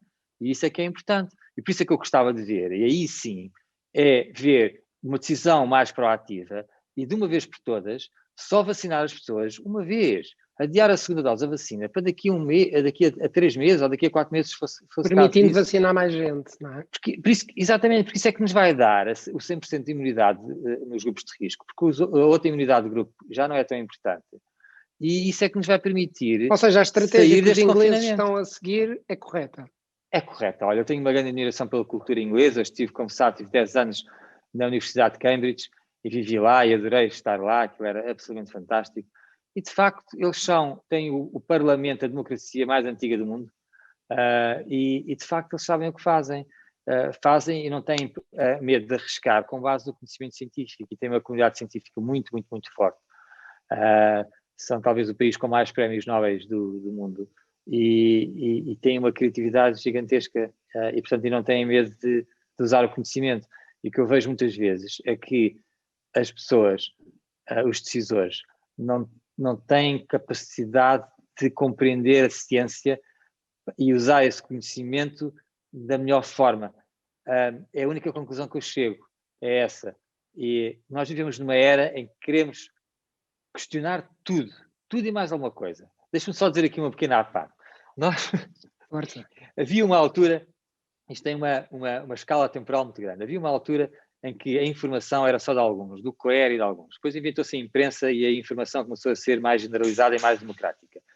E depois, agora, recentemente, vivemos numa altura que, por exemplo, em que aprendia na escola, tentava memorizar as coisas, hoje em dia a informação é digital e as pessoas que ouviam os experts e que respeitavam os experts começaram a desinteressar-se pela informação.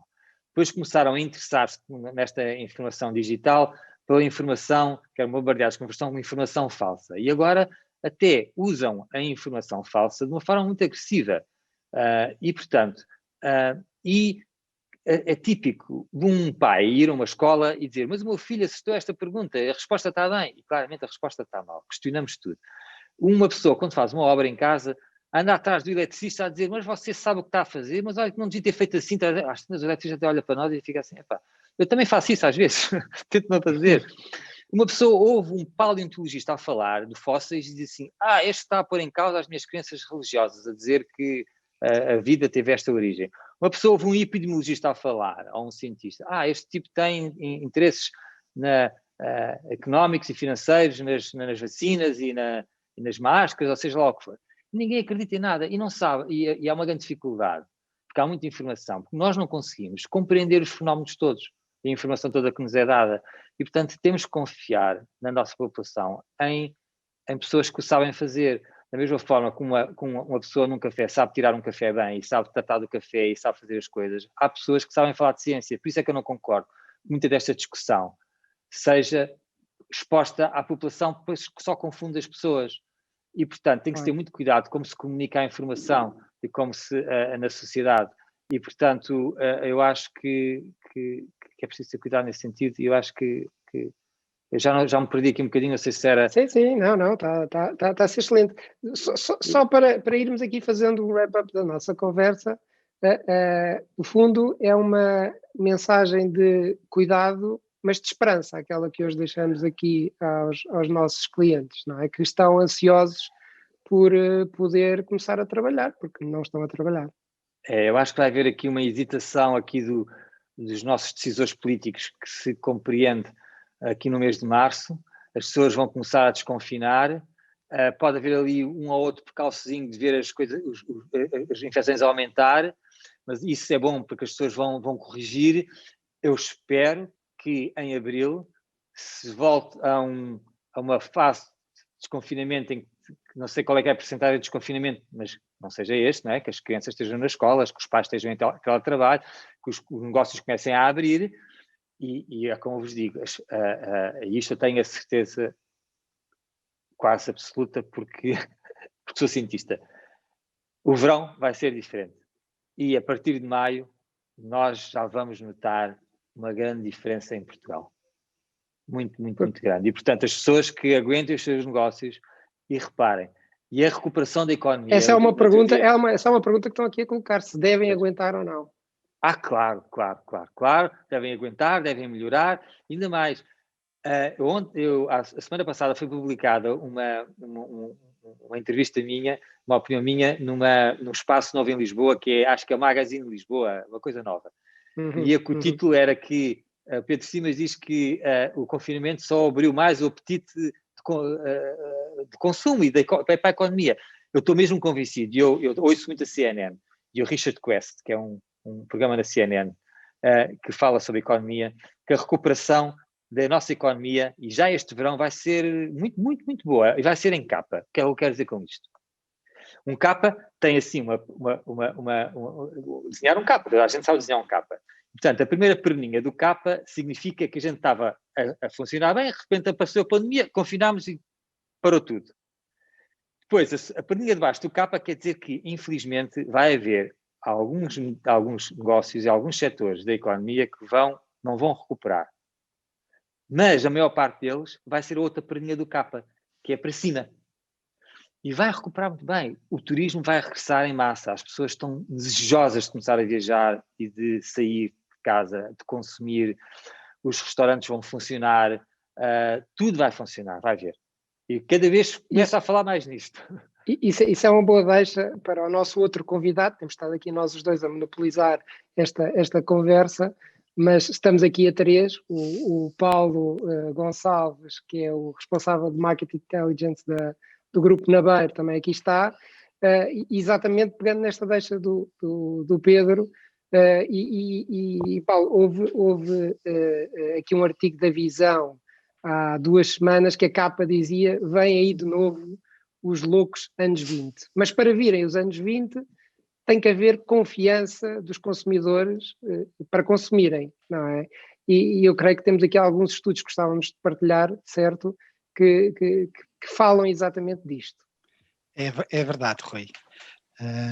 Eu julgo que temos novidades boas, que dão ânimo, mas antes de avançar, em primeiro lugar, saudar as pessoas que nos estão a ouvir e dizendo boa tarde.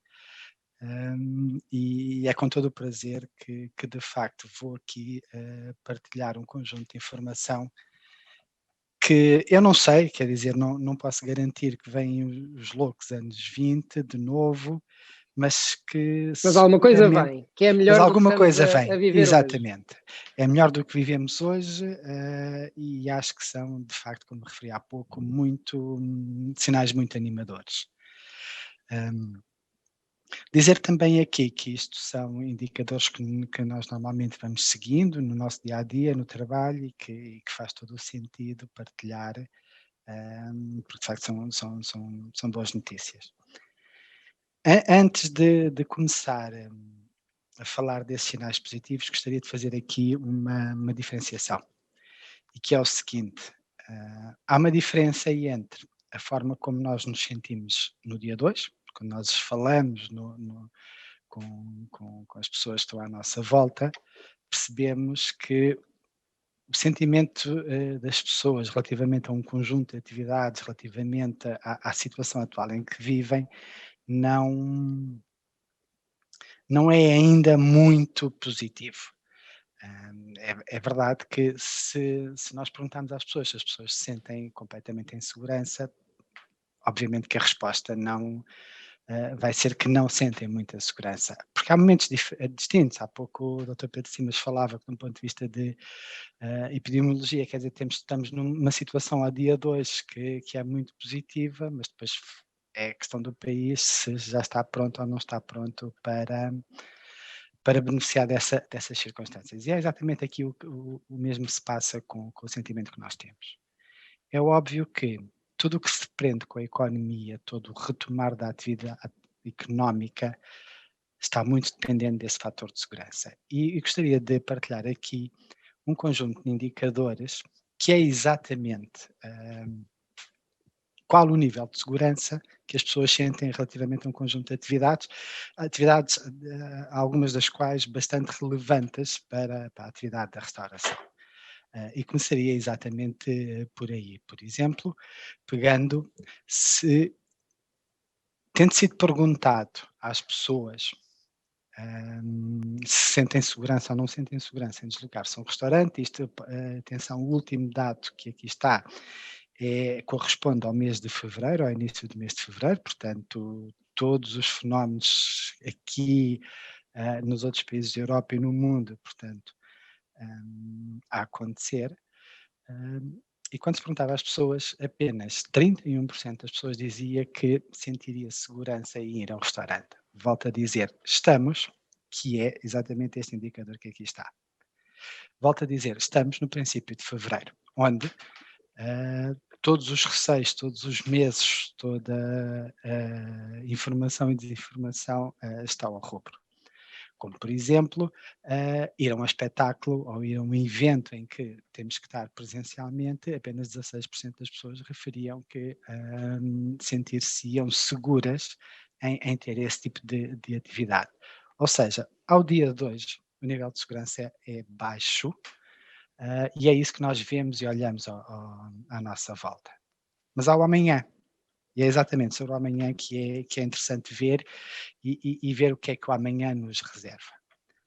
A primeira grande questão que eu creio que surge e que se ouve muita gente perguntar é: mas amanhã, quando as coisas começarem a mudar, as pessoas vão voltar aos hábitos que tinham antigamente ou não vão voltar aos hábitos antigamente? As pessoas vão voltar a sair ou não vão voltar a sair? E gostaria de partilhar convosco um indicador, bem como uma capa de jornal que foi notícia nesta semana, que é o índice de mobilidade das pessoas. Quantas pessoas saem ou não saem de casa, que é esta linha a preto que nós vemos aqui. Isto é medido por uma empresa consultora que segue diariamente a mobilidade das pessoas, e a verdade é que só no último fim de semana, e a notícia faz alusão a isso, só no último fim de semana, que houve um bocadinho de sol, de bom tempo, houve mais 1 milhão de pessoas na rua. E até é bem da verdade, tem que ser dito, nem sequer era suposto. Mas porque estamos em confinamento, porque devemos estar em casa, mas a verdade é que foi muita gente para a rua e isso atesta pelo menos, não sendo um aspecto positivo o facto das pessoas estarem a sair, mas atesta ao seguinte, atesta que as pessoas estão desejosas de regressar à rua, desejosas de voltar a retomar a sua vida. E isso é um sinal muito positivo, é um sinal de que haja desconfinamento e efetivamente as pessoas vão estar na rua, vão estar a consumir, vão estar a reativar a economia. É um primeiro sinal muito positivo. Mas há mais, isto era na nossa realidade portuguesa, em Portugal, mas há mais sinais dessa natureza e que são bastante animadores. Provavelmente todos vós terão registado essa notícia. Vejam, por exemplo, no caso do Reino Unido, em Inglaterra, quando foi começado a anunciar planos de desconfinamento, a procura de passagens aéreas disparou. Aliás, isto são imagens que foram retiradas da peça da SIC Notícias que passou, em que o simples anunciar de desconfinamento, planos de desconfinamento, faz disparar as reservas de voos. E curiosamente, o que é muito bom e animador para nós, um dos destinos mais procurados era efetivamente o Algarve. Sabemos perfeitamente da ligação que há entre o turista inglês com o Algarve, mas é bom e é um sinal muito promissor de que vamos ter o Dr. Pedro Simas há pouco dizia, vamos ter um verão que promete ser bom. Aliás, o Dr. Pedro Simas dizia, mas partilhar convosco também qual é a expectativa do ponto de vista da Comissão Europeia relativamente à evolução do nosso PIB, da nossa economia ao longo deste ano. E podem ver aqui no gráfico que após a grande quebra que se registrou o ano passado, a perspectiva é de voltarmos a ter um crescimento e esperar que este ano o nosso produto interno bruto, o PIB, já cresça 4,1%.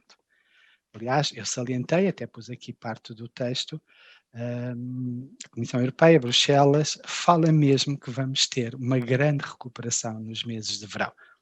Ou seja, há sinais claros de que as pessoas estão ávidas de sair para a rua, há sinais claros de que querem viajar, que o turismo vai ter a reativação e à volta do turismo todas as atividades que suportam o turismo, de modo que as instituições que fazem este tipo de previsão apontam que nós vamos ter um verão muito forte. Mas há mais sinais. E a mesma Comissão Europeia, portanto, o Comitê de Turismo, inquiriu as pessoas em bastantes países europeus sobre as viagens que planeiam fazer nos próximos tempos. E um dos números que a mim me parece muito fantástico é que, atualmente, 54% dos europeus a quem foi colocada a questão se pensa viajar nos próximos 6 meses, 54% dos europeus dizem que sim, vão viajar. E vão viajar até ao final de julho deste ano. Mais uma vez, um sinal muito animador de que podemos ter um verão com uma boa recuperação. Não voltar a níveis que já tivemos no passado, claro, mas uma excelente recuperação. Portanto, isto faz-me pensar há pouco, quando se dizia resistir, manter os negócios, claramente estão aqui sinais de base científica, neste caso estatística, que mostram isso. E de todos estes que dizem que vão viajar até finais de julho, 41% deles, que é uma percentagem muito significativa, dizem que o vão fazer para outro país europeu. Não é que seja só um turismo doméstico, é para outro país europeu. O que significa que a capacidade instalada que nós, Portugal, temos como país, tem perspectivas de vir a funcionar com turismos que vêm também de lá fora, que sabemos que no ano passado foi algo que foi um dos fatores que caiu bastante. Um dos aspectos que também foi perguntado neste estudo às pessoas que pretendem viajar é qual o tipo de viagem que procuram, o que é que procuram neste momento. Tem-se falado muito sobre as atividades ao ar livre, sobre o facto de estarmos em ar livre, até muitas das vezes associado a uma forma de reduzir o risco de contrair o vírus. E, efetivamente, os destinos mais procurados, vemos aqui 18% os inquiridos, mais 13% os inquiridos, enfim, só para salientar 2 exemplos, são destinos que têm a ver com sol, com praia, com costa marítima, com mar, exatamente aspectos que o nosso país tem para oferecer, o que nos posiciona como um excelente candidato para capturar parte desta intenção de fazer viagens de lazer que a população europeia está a manifestar. Mas outros estudos, e aqui fazemos sempre isto, tentamos confirmar e confrontar as informações com estudos diferentes, e estudos diferentes apontam exatamente na mesma direção, uma percentagem muito significativa de pessoas a querer viajar. Mas aqui há um outro aspecto que me parece também bastante interessante e, uma vez mais, promissor. que é 70% das pessoas que tencionam viajar assumem que em princípio vão ter o mesmo ou mais dinheiro para gastar durante a sua viagem. Ou seja, estamos a falar de muitas pessoas que manifestam vontade de viajar até ao final de julho, de viajar para destinos que nós temos para oferecer e pessoas que esperam gastar o mesmo nível de dinheiro ou mais que gastaram no ano anterior. O que me parece uma combinação bastante feliz e que, mais uma vez, como digo, positiva para os próximos tempos que aí vêm. Paulo, é aqui que eu meto uma colherada, é aqui que entram os loucos anos 20, não é? É os anos. É que esta é a parte dos loucos anos 20. Exatamente, porque já se teve muito tempo parado, agora é preciso verdade. desfrutar, não é verdade? É verdade. E é verdade. Isso, Essa é a mensagem, não é? Exatamente.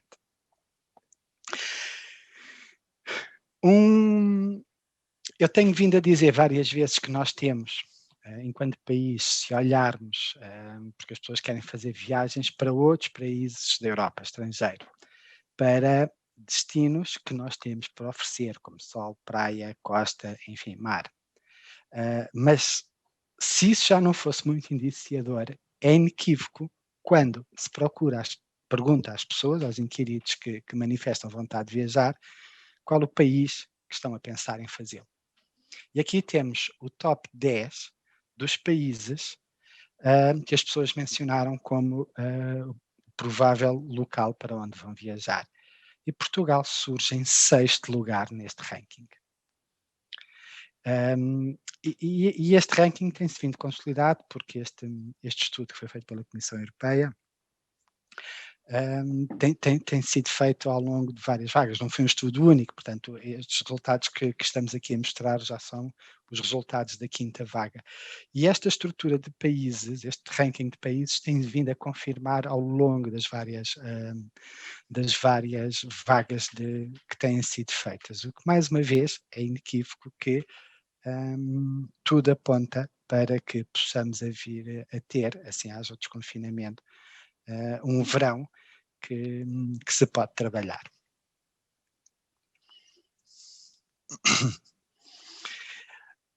Há outros aspectos, e estes agora prendem-se com a nossa promoção e com a nossa projeção lá fora, que são uma vez mais sinais de que o turismo vai conhecer uma dinâmica significativa neste verão. Braga foi eleito como um dos melhores destinos europeus para o ano de 2021. Este site, European Best Destinations, elegeu, vemos aqui uma imagem pequenino, em que vemos que há um pontinho amarelo que está colocado em Portugal, no espaço europeu. Braga foi eleita como um dos melhores destinos europeus para este ano, o que é uma forma bastante importante e significativa de promoção do nosso país. Para além do mais, a título de exemplo também destaca aqui sobre o Algarve, em que a região turística do Algarve está com expectativas positivas relativamente ao período pós-Páscoa e verão, uma vez que um estudo feito sobre uma plataforma de reserva de viagens, o aeroporto de Faro aparecia no 2º lugar em termos de os destinos mais procurados. Portanto, mais uma vez, distintas fontes, distintos locais, a confirmação dos sinais de que o nosso país está, do ponto de vista turístico, com forte procura, por assim dizer. Gostaria ainda de partilhar convosco alguns aspectos que me parecem importantes e que de alguma forma vão ao encontro de tudo o que o Rui e o Pedro estiveram a discutir e tiveram a conversar agora durante esta sessão, que é quais são os aspectos que as pessoas manifestam, que os turistas manifestam como as suas principais preocupações, ou se quisermos, os requisitos para que façam essas viagens. E não é de estranhar que a questão da saúde e segurança surge em primeiro lugar. quase 24% das pessoas que têm intenção de viajar querem o fazer conhecendo quais são as práticas que estão em vigor no país, que querem saber se podem sentir seguras. Esse é um dos aspectos absolutamente fundamental. Mas surge também uma outra questão e um outro aspecto que surge pela primeira vez ao longo das 5 vagas deste estudo, que é a questão da sustentabilidade. E gostaria de fazer aqui uma ou duas menções a esta questão da sustentabilidade. Verdade que entrou na nossa vida a questão, e isto também vem muito com esta pandemia, que é o respeito pelo planeta, o respeito pelos recursos que nós temos, utilizá-los de uma forma racional e com responsabilidade, enfim. É algo que entrou dentro das nossas conversações no dia a dia e entrou também dentro da atividade turística. E nesse sentido, não é de estranhar que as pessoas, quando inquiridas, manifestem questões de sustentabilidade, turismo sustentável como um dos requisitos que procuram quando vão viajar e na altura de eleger destinos.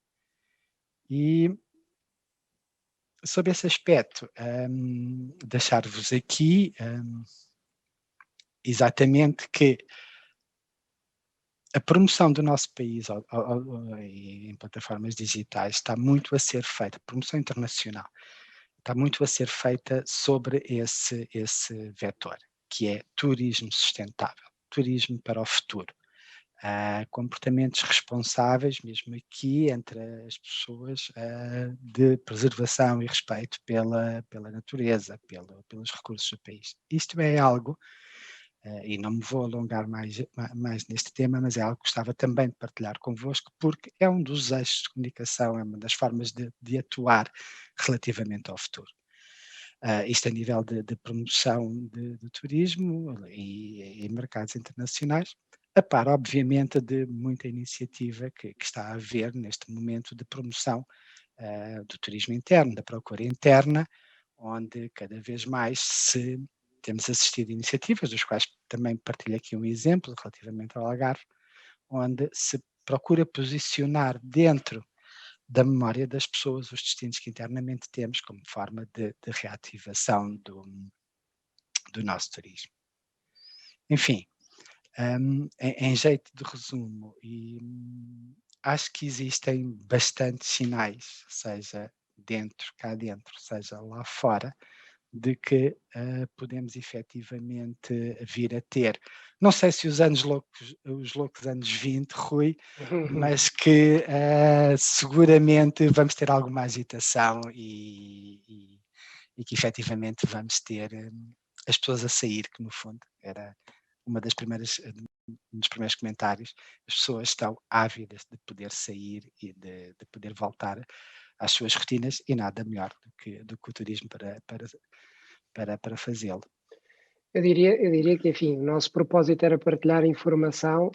Sempre tive cuidado a dizermos que aquilo que queríamos era partilhar esperança, porque aquilo que queríamos partilhar é informação e não propriamente esperança, mas a informação que hoje aqui partilhamos dá-nos alguma esperança. E no fundo, eu queria agradecer aos dois, porque acho que foi muito rica esta sessão, foi, eu diria quase a palavra espetacular, porque tivemos aqui uma partilha muito útil, espero eu, para os nossos clientes, porque de facto foram várias as questões que nos são colocadas a dizer: devo ou não continuar com o meu negócio, estou a chegar ao fim da paciência e da capacidade de resiliência, mas Dr. Pedro, vamos ter que ainda aguardar um bocadinho, não é? Vamos ter que ter ainda alguma resiliência, mas podemos ter esperança, não é? Sim, muita esperança, aguardar um bocadinho, mas também já não acho que seja muito. Vai ser decisivo o meio de março, por parte dos decisores políticos. E, portanto, a partir daí é sempre a melhorar e as vacinas vão fazer uma diferença muito grande mesmo. E a cada dia estão-se a tomar decisões mais rápidas.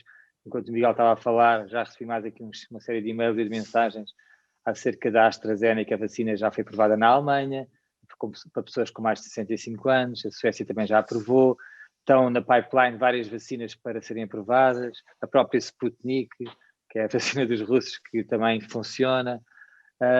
Vai modificar muita coisa, vai ser rápido. Confiem que vai ser rápido. Tenham esperança. Olha, muito obrigado. É uma mensagem muito importante para os nossos clientes e também para nós, porque de facto tem sido um período duríssimo para todas as empresas e para as pessoas que têm negócios e que têm que ter uma porta aberta. É de facto complexo e difícil, mas penso que com as suas palavras, que acabam por nos dar ânimo, ficamos muito satisfeitos. Muito obrigado, Pedro. Obrigado, foi realmente muito rico. Obrigado ao Paulo e obrigado a todos aqueles que enfim, estiveram connosco durante esta sessão que foi tão rica e tão interessante. Este é o 5º webinar. Ainda teremos mais um webinar, onde queremos partilhar aquilo que, sabendo que, com base naquilo que vimos hoje, que vai haver restauração no futuro e que vamos voltar a ter hábitos como os que tínhamos antigamente, mas algumas coisas vão mudar.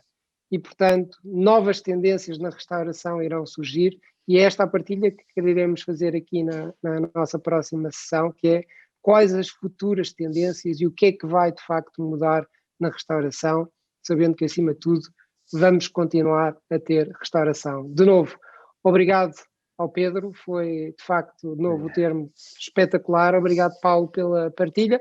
E obrigado a todos que estiveram connosco durante esta mais de hora e meia, que esperemos que tenha sido muito útil para todos. Um grande abraço.